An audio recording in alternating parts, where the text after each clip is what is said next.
What's up, guys? Welcome back to the American Dream Podcast. I'm here with a very special guest, my boy Jacob Guidry. What's up, brother? What's up, man? Good to see you, man. Yeah, man. I know we've known each other for maybe like 3-4 years now. 3-4 years now. We met in Arizona. I know a lot of your story and your life and your success, specifically with the industry that you're in, which is really special. But for anyone that hasn't met you yet, how would you kind of sum up your life in terms of, your childhood, where you got to nowadays, stuff like that? Oh, man, that's a great question. How do you sum up a life of craziness and just absolute ridiculousness at most times, and then super awesome times and super bad times? Grew up in St. Martinville, Louisiana, in the swamp, and learned how to do all kind of fun stuff there. Went from there, played a little football at LSU, a little bit at McNeese, got picked up after the draft, kind of bounced around after that. Didn't ever play it down in the NFL, they used me as like a trading post. I was a deep snapper, so they're like, well, this guy needs a deep snapper, we need a receiver. So they traded me to Miami, and I went up to Buffalo, and then I made a young, dumb decision, and I got that ended. Worked in the oil field in Cleburne, Texas, up by Fort Worth. Had a great time up there, learned a lot of stuff, met a lot of people that I know to this day, and got to experience what being a number is in a business, right? So we came off a job one day, and 111 of us got fired in one day. 111 of you guys? 111 guys work for a certain big blue company, and they gave us all severance, and they closed down that yard, which had happened to a lot of people. There's nothing special. After that, I realized I needed to do something with my life, and I'd always had a calling to the military, joined the Army. Went in as an infantry guy, took a shot at SF and selection, broke a rib, got shipped up to Alaska, did my fun time up there, came back down, and then while I was up there, I got hurt real bad, busted my hip, right? Did that thing. They told me I wouldn't have use of my leg anymore because of nerve damage, all kind of stuff. Drove back here, started a tree service, and here I am. How'd you get into the tree service industry? So my dad was an arborist, or still is an arborist, for my entire life. And I swore to God, as long as I'm alive, I do not want to be in this industry, because I watched him go through all these challenges, right? Yep. I wanted to have a regular job, be a regular guy, and everything that I did, nothing ended up being regular. It was always being pulled into something extra. You know what I mean? While I was in the military, I had little side jobs. I always had that extra little hustle to go and try and find something, make my life a little bit better, make my family's life a little bit better. And then in terms of, I guess, the tree industry, where you could also call it demolition as well, correct? Yeah. How long have you been in there, and how did you start? Like, I know you said because of your dad, but in essence, when you started your own company, how was that? So starting my own company was for two reasons. One was because I had a bigger vision, and I wanted it to be my vision. Big shoes to fill. So I got out from that shadow, and now I've overtaken it, basically. And then just trying to enjoy what the industry brings out of people, right? It's a great industry, and it's a bad industry all at once. Right, just like everything, roofing industry, anything you want to do, construction and stuff like that, the service industry is very tough.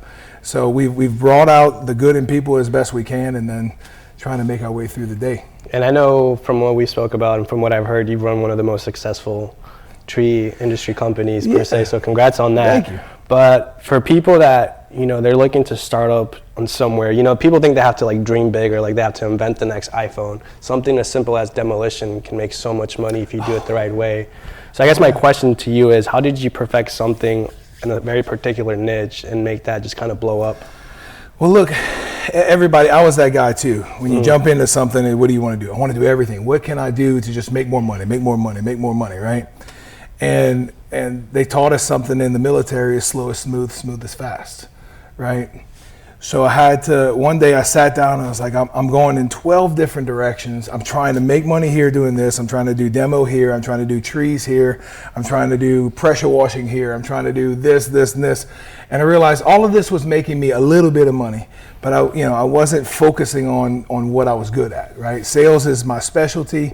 This is what I do.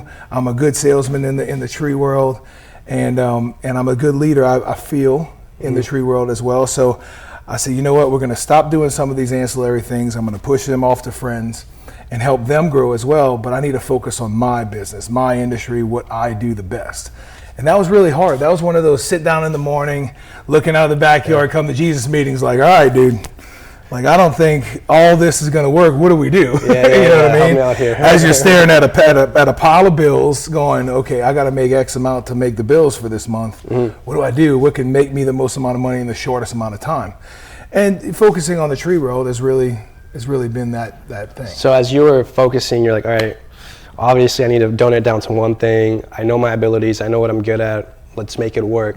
But in terms of the consistency of the business, was it always going good, or was it like, did you start the first year? Man, no, every business has ups and downs. We started out, and it was one of those things where I started the company because my father had a previous company. I worked for him. I learned the industry from him, and everything that I know about the industry, I've learned from him and then added on to all the things that were good, bad, or indifferent, right? So it hasn't always been great, right? When I started, it was like, this is going to be awesome. And then the first month was like, holy, last penny, we were stacking the penny, you know what I mean? Like, all right, paid all the bills. And then zeroed out every month for the first 6 months. It was just zero profit.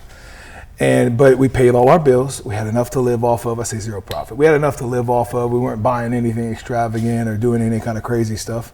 So no, it hasn't been always great. And then in 2000 and let's see, when did Laura hit? 2020, right? Yeah. In 2020, I met a gentleman, and he came in and sold me a bunch of snake oil, and my gullible self saw big numbers, and I had saved up $250,000. So from 2017 to 2020, 3 years, I saved up $250,000. Every little penny, everything that I could get a hold of, because I knew there was going to be a storm season that was going to come where it was going to be storm, right? So I saved that up. He came in and told us about this insurance billables, right? The roofers are doing this, man. The contractors are doing this. Why can't we as a tree industry do it? So he sold it, and we started going, and I financed the whole thing. I made a gullible young businessman decision to say, okay, with no contracts, handshake, right? Those days are rare. If I can look you in the eye, my word is gold. If I tell you I'm going to be there, I'm going to be there. And if it costs me more money than what I'm expecting, well, that's my fault. I should have done my due diligence better. So we worked Hurricane Laura. On paper, we did a little over $2 million, right?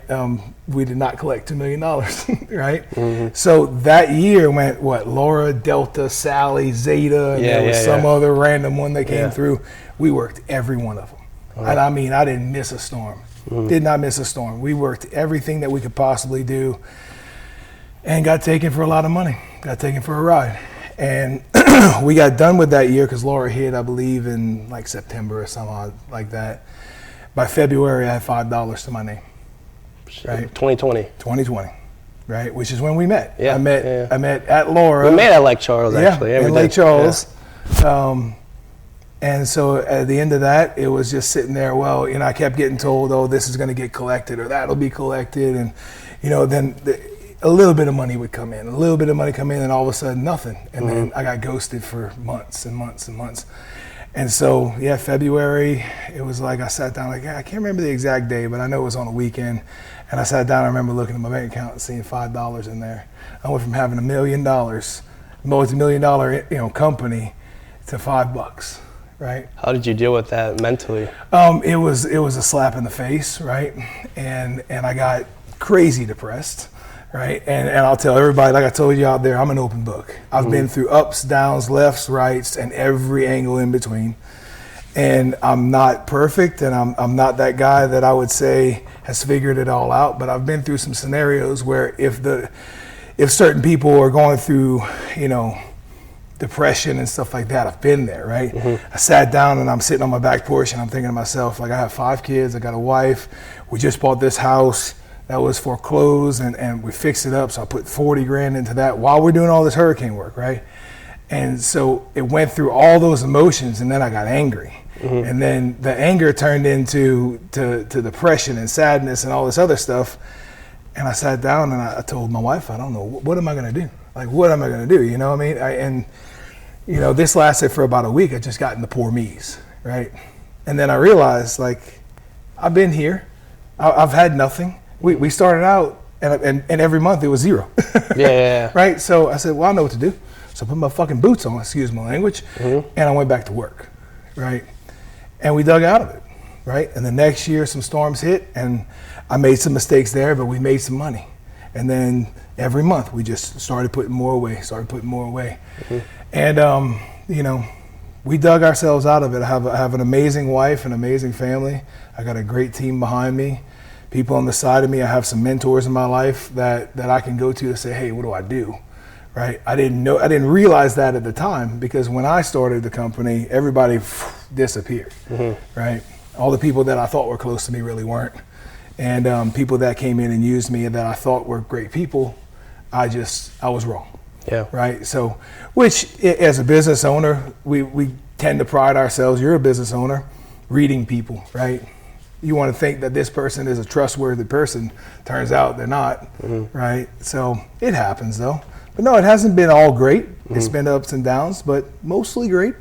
So whenever you were going through, I guess that phase where you were kind of sucked in, you're like, shit, I've lost all this money that I pretty much invested towards saving into something. And your wife, I know you mentioned your wife. How important was she at that time to kind of take you out of there? My wife, dude, because people don't realize how important a partner is sometimes. I mean, a partner can make or break you. I agree. Really, right? They really can. They can make or break your mental state. They can make or break your financial state. They can make or break you, and it goes both ways, right? My wife is always I'm obsessed with this woman. Listen, I don't have any obsessions. I can take or leave anything. I love hunting, but if I don't hunt for the rest of my life, well, okay, right? But if I never got to see her again, I think that would be the end of my world, right? The most important person in my life is her and my kids. Was she with you from the beginning since? From the beginning of starting Tree Gutting USA, she has been there, right? Nice. She's been there. We got married in 2017, January 7th, 2017 at 7 o'clock. And I got it tattooed on my arm just so I don't forget. So, yeah. But no, she was pivotal. I mean, she's the one that when I'm feeling in that poor me state, she's a hard ass, man. She will get up in my face and tell me, stop being a punk, stop being a little bitch, and let's go up. Yeah. You know what I mean? So sometimes you need that person to kind of elevate you and pull you back up. No, you do. So when you were kind of going through that and then you were recovering, I know we spoke a little bit about you had a heart attack, correct? Yeah, man. Yeah. So what happened there? So the heart attack was, let's see, we're in 24, right? Yeah, 24. Yeah, 2024, yeah. So 2022, Hurricane Ian, right? We went over there, and beginning of 2022, I had something, we were at SVG and here in Dallas, in Dallas, right? And I had a little something happen with my chest and felt a little funny and passed out, right? And my wife is a registered nurse, so of course, what does she do? She checks on me, calls 911. The guys come up, they check my heart, and I had a regular arrhythmia or something like that. And they said, well, you know, we checked you out. They brought me in, checked me out. They said, well, you might have had a little mild heart attack, is what they say. I don't really remember. So that happened, changed a few things up, tried to eat better, do all this other stuff, and get back in the gym, and I did. And then we went to Hurricane Ian, and Ian was a phenomenal storm for us. But I worked 70-something days straight, probably 16, 17 hours a day, non-stop. Worked with a great company, ARS, and they really showed us some love. My guy Andy over there really showed us some love, and it blossomed, right? Towards the end of that, December 19th, the 18th was a buddy's birthday. I finally said, okay, I'll take a day off. Took a day off, went to his birthday, had some good food, went home early that night, my wife and I woke up that next morning and I kind of felt weird. It was like 6-something in the morning. I remember looking and I said, man, baby, my hand hurts and my arm's feeling weird. And she goes, well, just get up and stretch, because maybe I slept on it. You know, when you lay 320 pounds on one arm, it doesn't exactly love it. So, and I've had that happen. We wake up and you kind of stretch a little bit and so I stood up and I remember I stretched like this and it felt like somebody shot me, if I could imagine being shot. And it was real, man. It was real. It's the most pain I've ever felt in my life. And I've had 5 back surgeries, 3 hip surgeries. I've got a partially replaced hip. I've had nerve surgeries, which those are no fun. And this was unreal. Nothing can explain it. If you've never had it, please don't ever have one. But yeah, so I sat on the edge of the bed, and I remember being short of breath. And I looked at our office assistant, Missy, was there, and Carlos was sitting right there, and she had called 911. And I remember that. I remember I couldn't breathe. It was so hard to breathe, like there was a truck parked on top of my chest. And I'm sitting on the edge of the bed, and Missy, I remember Missy saying, boy, he's getting really pale. And I looked at Carlos and said, hey, just make sure our kids are okay. And I looked at Missy, I said, help her. And that's all I remember. I passed out, my heart stopped for a few minutes. And she came back in, got me back, and the ambulance got there, and they did their thing. Apparently gave me a few shots of nitro and some other crazy stuff. I remember waking up in the hospital and seeing her. You know what I mean? So that woman's in my life for a reason, all the way. Absolutely. You know what I mean? So God had a different plan for me. I don't know what it is yet. I hope that I get to see it come to fruition. But I know that I get to see my kids, and I get to breathe on this earth a little bit and do the best I can at what I do. When something like that, I guess, as life traumatizing happens to someone, does your whole perception kind of change? Oh my God. It's the things that, listen, and again, I told you I'm not perfect. Things that used to like piss me off for days on end, I might get upset for an hour. And then I realize, I tell myself, like, hey, this shit won't be around for the next week, right? Somebody wants to act stupid, that's fine. I turn the other way. There's no more of that me going and forcing somebody to like me. I don't give a shit, excuse my language again, who likes me, who doesn't. If you're in my life and you're part of my circle, and there's people in my circle that know this, if you call me and you're in my circle and you need me, I'm there, period. I don't ask questions, I don't need to know.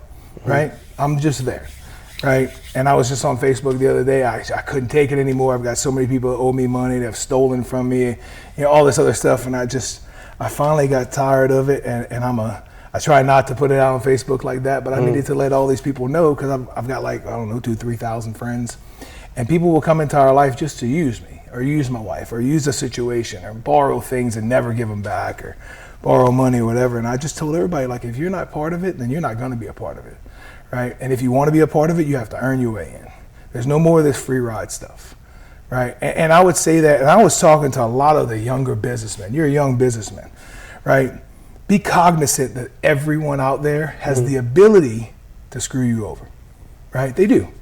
Everyone out there, from your mama down to anybody out there, they have the ability to stab you in the back. It's up to you to recognize whether or not that is the part of that day.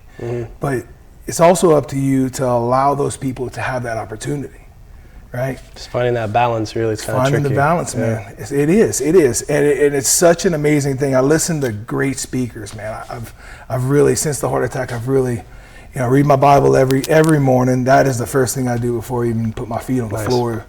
Thank God that I get a chance to be on this earth some more and figure out what He needs from me and what He wants me to do. But also, I sit there and I think about, okay, what can I affect today? Because one of my prayers, and this is a simple little prayer, but I ask God to remind me that my hands and my words and my feet, the actions that I do affect more people than just me, right? Whether I tell somebody hi, passing them going into the gas station, they might have needed that. That person might have been on their way to go and commit suicide, and one act of kindness saved them. That was a big reality for me when I came out of all this, But it's one of those things where you don't realize it until you realize it, right? Because I can tell you, man, this heart attack hurts, but if you ever have one, man, you know it hurts, right? Yeah. But also the same thing, and a good friend of mine that's in this industry has called something, it's a dumb tax, right? A lot of us have paid the dumb taxes, right? Not getting contracts signed correctly, not collecting in a certain period of time, trusting the wrong person, being in the wrong place, right? So you pay all these dumb taxes, and after you look back and go, well, I don't need to do any of that anymore, but then there's still things to learn as we go, right? So I've humbled myself and realized that I don't know everything, and I know what I don't know. And there's people in this world that know what I don't know, and they can teach me. So now, before I make some big decisions, I have a team of people, a core group of people that I say that have nothing to gain financially from what I do. And I say, hey, look, I want to do this. right? And we talk it over because they're completely existential. They're outside of it. And they help me make the right decisions. So I've surrounded myself with a core group of people that are really, really strong. They help me through life. Absolutely. So in terms of your work ethic, did you cut it down completely, or are you still working? I did for a while. This past year, I've taken a little more time off and just kind of spent a little more time with my wife, been around with my kids a little bit more, and then realized that I have to be, this business is not going to grow to a point where I can retire unless I get back in front. So recently I've just gotten back in front, gotten back on the job sites, and just pulled a little harder. So I've given myself a time frame. I said, look, inside the next 10 years, I have a 2.5 year goal, and then a 5 year, 7.5, and 10. My goal is to reach it in 5, but if I got to go to 10, I've given myself the runway to do it, right? So that's kind of what I've done. But yes, I've had to change to certain things. If I feel myself getting too stressed out, it's a weird thing because it's like I get a little like aftershock or something. I get a feeling like, oh, no, I need to pump the brakes a little bit, right? Yeah. And not allow this to affect me as much as it would have, right? And that's where that core group of people comes in, right? So in terms of balance, let's say for like a young entrepreneur who wants to start something, whatever industry it might be, right? You know, for me, work ethic is really important, and you know, I go all in. Is it important to go all in those scenarios, or do you think there's a balance in terms of work, life? Oh man, this is not going to be a popular answer. Well, it's your opinion, yeah. There's no such thing as balance, my dude. I agree. None. I have 5 amazing kids, and I have missed 90% of their lives, right?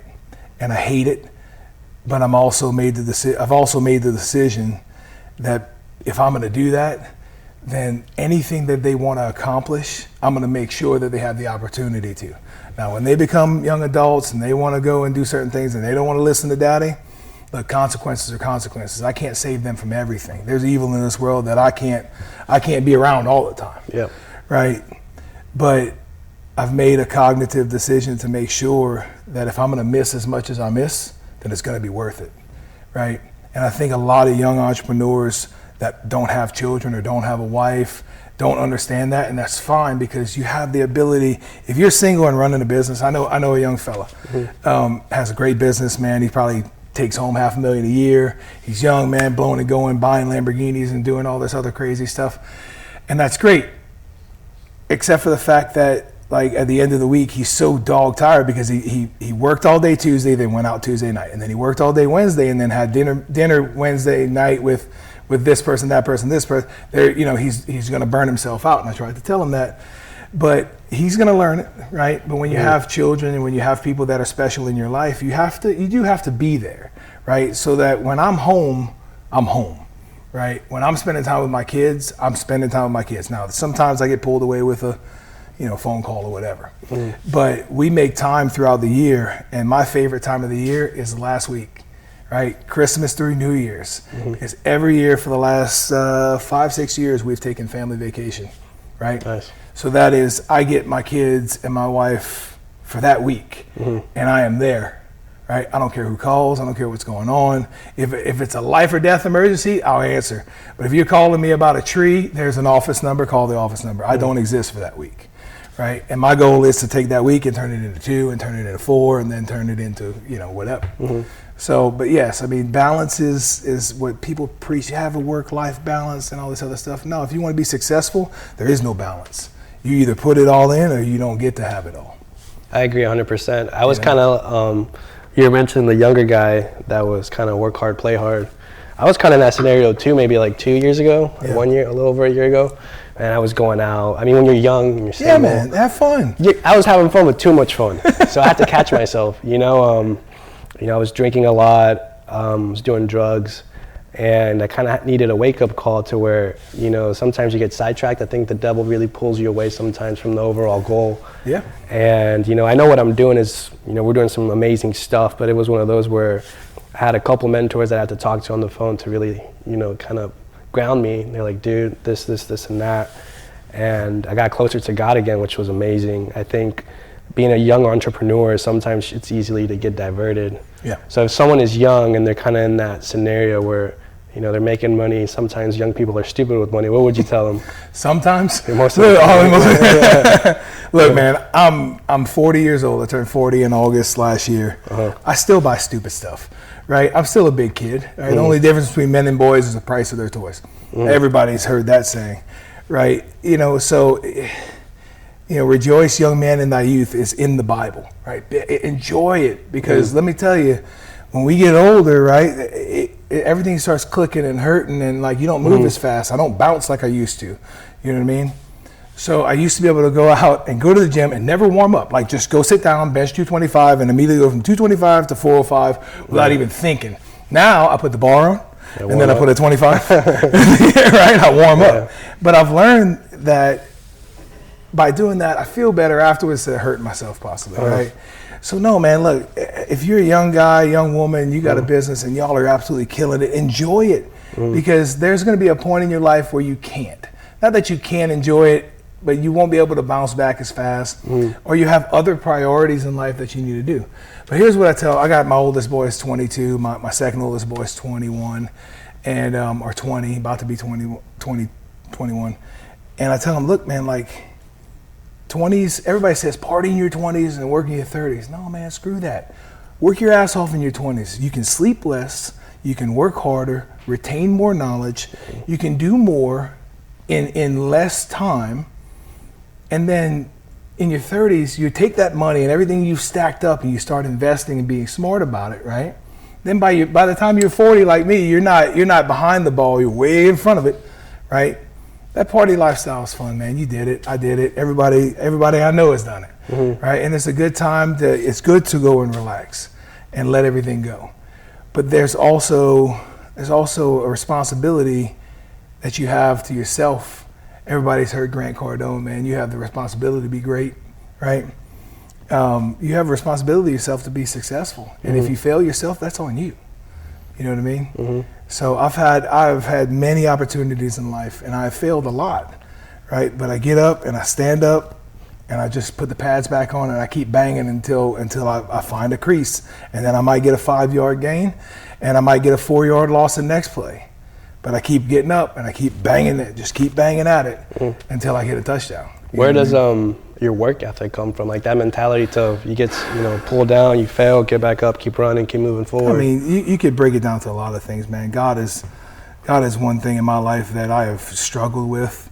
The reality of Him, whether He's real or not, and all that. I've questioned all that stuff, and every time I question it, He shows me exactly that He's real, right? I shouldn't be alive in many other cases, right? But my work ethic, it's not, everybody wants to say it's genetic or whatever. I've heard a lot of people say that, should I say. But it's one of those things that it's a learned art. And it is an art, right? If you can make yourself do the things that you don't want to do on a daily basis without losing enthusiasm, right? That's a rough translation. Winston Churchill said that. Then you've created something in your body, right, that pushes you past the point of failure, right? When we're in the gym and we're working out, we do something called negatives, right? If I'm benching, I'll bench, and then when I can't go no more, my partner picks that weight up and I fight it down until when he picks it up, it just slams back down on me and we put it up, right? So when we do negatives like that, I'm pushing my muscles past failure to let it know that, hey, you're not in control, I am, right? And Eric Wynn, and he's an Army guy, and he'll understand this statement, is it's mind over matter, right? If you don't mind, it doesn't matter. So it doesn't matter if you're cold. If you don't mind that you're cold, you can still work. If you're hot, if you're tired, if you're whatever, hungry, it doesn't matter. If you don't mind and you know what you got to do, then just keep going. It doesn't matter. Did you get this concept and philosophy kind of embedded as a kid, or was this something that you kind of learned on later on? So, as a child, my grandfather was a sugarcane farmer, and he worked for Mallard oil tools, something like that, for the longest time. But before that, he was an officer in the Navy. He flew Corsairs in the Pacific. That was my mom's dad. My grandfather on my dad's side was D-Day +2. He was an all tanker. He drove tankers before there was power steering. If you ever see one of these trucks, the wheels are about that big, and he was your size. Like, he was a little bit taller than you. And they got a picture of him on the beach at Normandy standing next to his truck, and he is just shredded, man. But he volunteered to go in. He wasn't supposed to get in D-Day +7. He volunteered because they needed more people. So he went in D-Day +2 and went and did all this stuff, came back and got his truck, and then started going, right? So I think it's built into me that we have a great work ethic in our family. I've got an amazing family, both sides, but you know, it's kind of one of those things where you can still lose it. You know. Do you think it's something that you have to keep kind of on a day-to-day basis, keep programming yourself? You have to get up every morning and go to bed every night with the mindset. And man, I think I heard it with that new Cat Williams interview when Shannon Sharpe interviewed him. Oh yeah. Right. He said, if you make a decision to live every day like it's your last day, right? When you really make that decision and it's a real decision and you're gonna focus on that, like this, I'm going to bed. That's it. I'm done. You know, so I'm not gonna get tomorrow. Did you do everything you could that day? I still fall short a lot. That's a really interesting concept. I think you can live through that analogy to a certain degree, but it's really tough to really live it as if it was your last day. Yeah, no, if it was your last day, what would you do? Not be here. Yeah, right? No, I'm not going to work. I'm right? with my family or something. Yeah, I'm going to sit down and I'm going to soak up every second with the people that I love. Yeah, absolutely. None of this matters. Like the Rolexes and the fancy cars and the jets and all that stuff. Guys, it breaks down to nothing, right? Go see how many jets are sitting down not being used, right? How many Lamborghinis are got totaled or just repoed or whatever it is. None of that shit matters, right? What matters is what you do on this earth and the people that you love while you're doing it. That's my opinion. Everybody might have a different opinion. I like stuff too. I love shiny things, right? I love guns and I love hunting and I love going fast on motorcycles and I love airplanes. I love all that shiny stuff, but all of it doesn't add up to a hill of beans if you don't leave a mark on this world that's a good mark. And I think that's one thing that our country has gotten away from, this American dream, right? We can talk about that, the meaning of that, in great detail, because I love conspiracy theories and so on, but people have gotten away from it, man. Right? People think that stuff is what this life is about. Right? We don't give Christmas presents in our house. We don't. I don't buy anybody a Christmas present because every day is Christmas. If they need something, they earn it, they get it. My boys wanted four-wheelers. I told them, that's cool, I'm the bank. You're going to write a promissory note. I'm going to buy you your four-wheelers. You're going to pay them off. They take care of the pond and they do all that other stuff. I instill a work ethic in them that they will earn everything that they have. But you know, my wife and I got married in 2017, 2018. We spent like $15,000 on Christmas for the kids. I mean, there was toys and boxes stacked up as high as the tree. And then 4 or 5 months later, we go to clean out the closet. We move in the house, and I'm like, man, this one's still in the package. That one's still in the package. Like, what? We wasted all this money, and it's not the kids' fault. They get something new, they play with it, yada yada. They just didn't understand. So we sat down and said, you know what? Instead of doing all that bullshit, how about we just take a family vacation, end of the year, and in June, me and my wife sit down and we say, okay, I have 5 kids. We pick 5 places. We give them a list in August and they say, okay, here's your list. And they squabble and vote on where we go, right? Now, I have 4 boys and then a little girl. Yeah. She's the tiebreaker, right? Yeah. The boys will say this, that, and the other, and then she's the tiebreaker. Now, mind you, I've been to Disney World now since 2017, like 4 times. But we've done places like they wanted to go to New York. They wanted to go to the Macy's Thanksgiving Day Parade. So instead of the last week, went that. Gatlinburg, and they wanted to go to Vegas. They voted to go to Vegas. They can't do anything. So what did we do? I asked them, so what are we going to do in Vegas? Y'all are all kids. Oh, well, Daddy, we can rent these cars and drive the Valley of Fire, right? They wanted to rent Lamborghinis and go ride all that stuff. And they wanted to see the Eiffel Tower in Vegas, and they wanted to just go experience some of the shows. And that's what we did, whatever they want to do. So we break it down like that, and then our Christmas present to them, but we go somewhere cold. Of course, we buy coats or whatever. But whatever they earn throughout the year and they save, I match. So my little girl is like, she's gonna be some little businesswoman, let me tell you. Yeah. Because my boys will walk up and they're like, Daddy, I saved $300 or I saved $500. So I match that, and that's what they spend on the toys and the trinkets or whatever. My little girl walked up a couple of years ago and had like $1,300 in coins. Like, where did you find all these quarters at, right? Yeah. So, but I matched it because that's the deal. Yeah. You know what I mean? And they take us out to dinner. I don't ask them to. Like the boys will pool all their money and they take me and Mama out to dinner sometimes. You know, I'm proud of all of them. I'm very proud of all of them. That's beautiful. In terms of Tree Guardian, what's the overall vision 10 years from now? Is it something you want to pass down to your kids, or is it something you want to franchise? Or I think every person wants to pass down, every dad that has a son, right? Especially, and I use this term a lot, in a testosterone-filled business, you want your son to take the reins and make it bigger than what you could. Yeah. Right? I forget the quote, right? Your father's the only man that ever wants you to be greater than he ever was. Something like that. I want my sons to take everything that I've learned and compound on it till it's much greater than I could ever reach. Now, is that a reality? My oldest two boys, one of them's going to college right now for finance law. The other one just graduated with an engineering degree. He works for me. He enjoys what he does. I don't know. I've offered it to him and said, listen, I won't push to sell this thing unless if you want this. If you want this, I will teach you how to run the whole thing from the bottom up. And then when the time comes, it's yours. You buy me out, it's yours.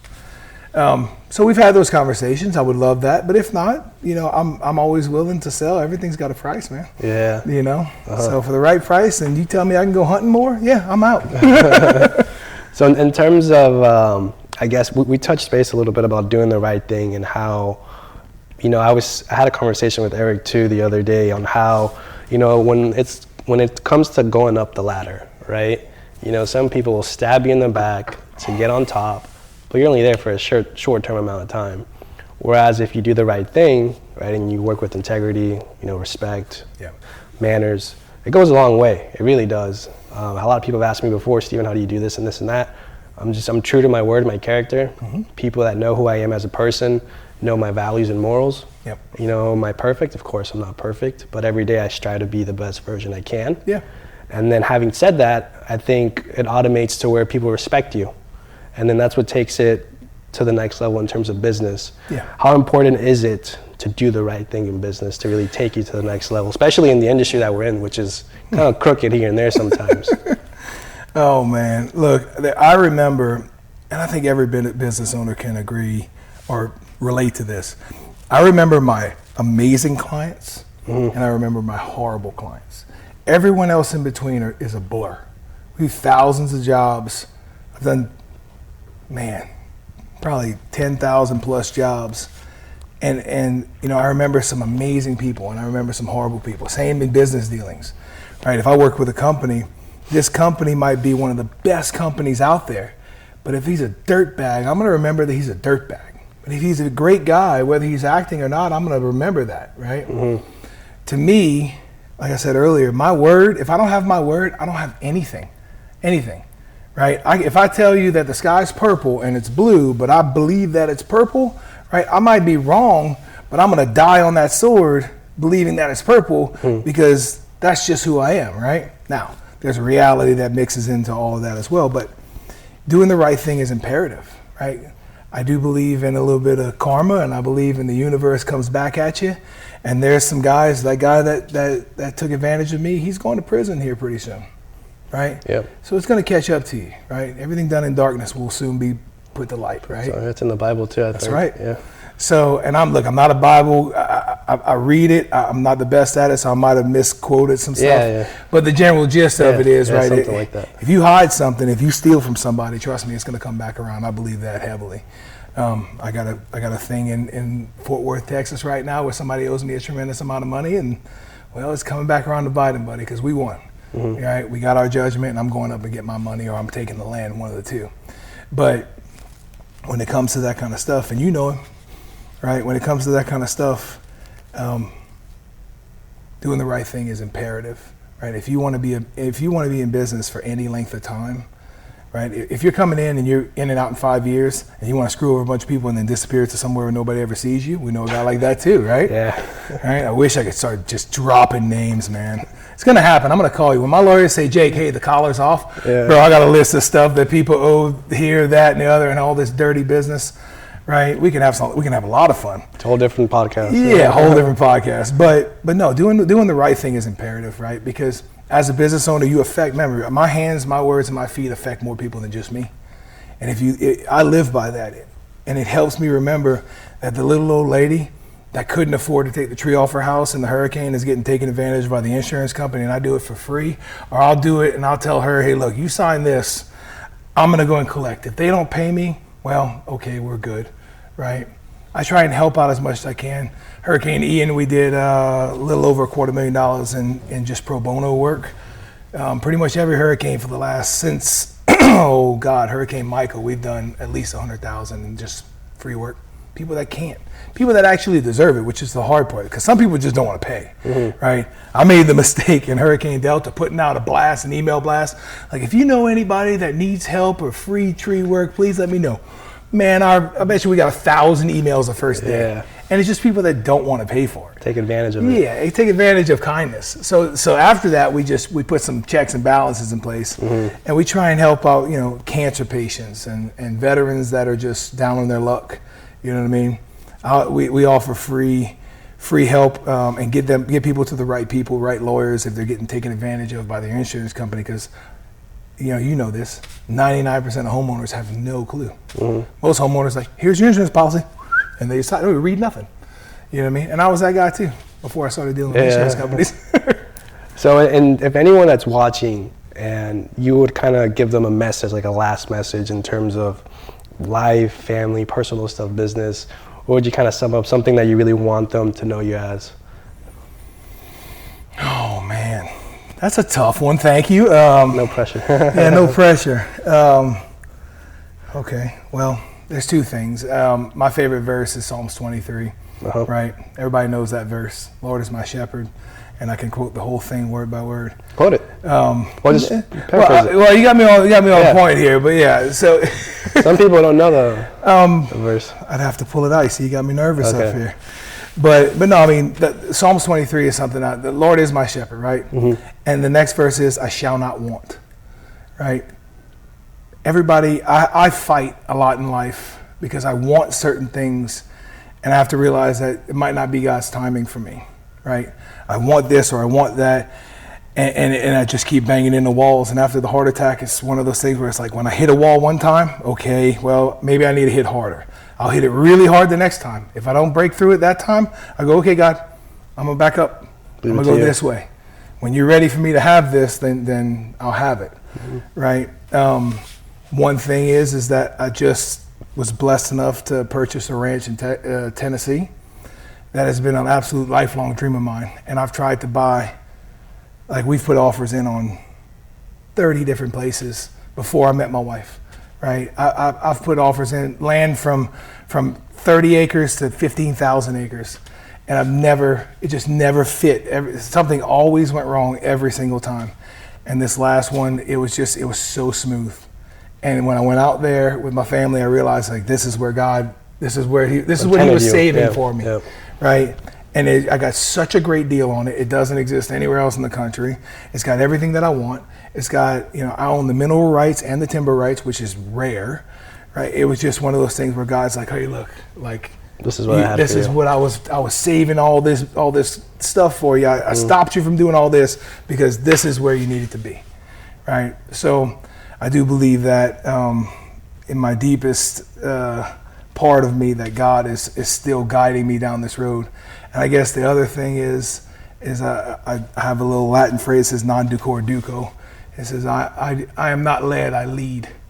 So a good buddy of mine, Caleb Morse, owns a place called Rustic Renegade in Lafayette, and he has something that he says I'm that guy. So in other words, like if we're walking around and somebody pulls a gun in the mall, everybody's running the other way, well, I'm going to run towards it. I'm that guy. You know what I mean? If you need help, somebody's got to be that guy. The car that's stuck in the median, I'm not just going to pass by. I'm going to grab my strap and I'm going to pull them out. right? Somebody's got to be that person. So, I learned that from him, years ago, saying, look, I'm just going to be that guy. If somebody needs help, I'm going to be that guy, right? And it might be somebody that doesn't deserve it in the long run, but at that moment they deserve it or they need it. It's not for me to judge. If God puts me in that position, I picked up a hitchhiker the other day. Just rolling down the road. Look, they wouldn't do look, bro. Like if somebody anything. jumps in my truck and wants to play around, I promise you, there's more weapons in that thing rolling around than anybody else needs to have.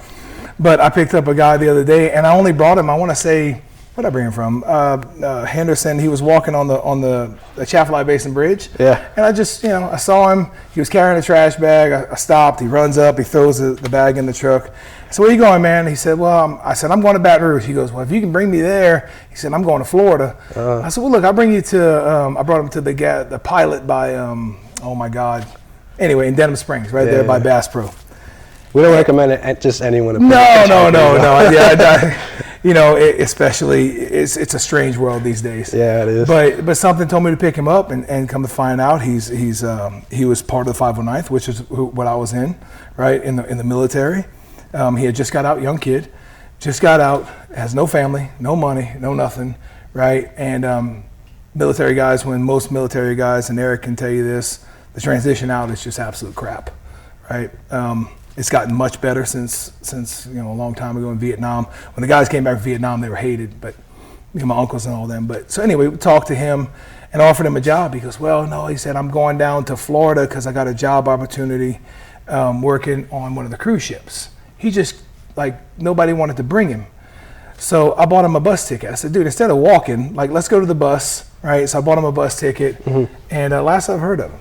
But hopefully I helped him out enough to where he can, have a good life. He got there on time and he didn't miss anything. And beautiful, right? Brother. My man, I appreciate it. I appreciate you, man. And look, you're doing an absolute wonderful job with this. I followed you, man. Thank you. I met you when you were just that going party too much. Now we're making something. I appreciate it, man. Yeah, God is good. Amen. Thank you, guys. Thank you so much for staying in for this episode. See you guys on the next one.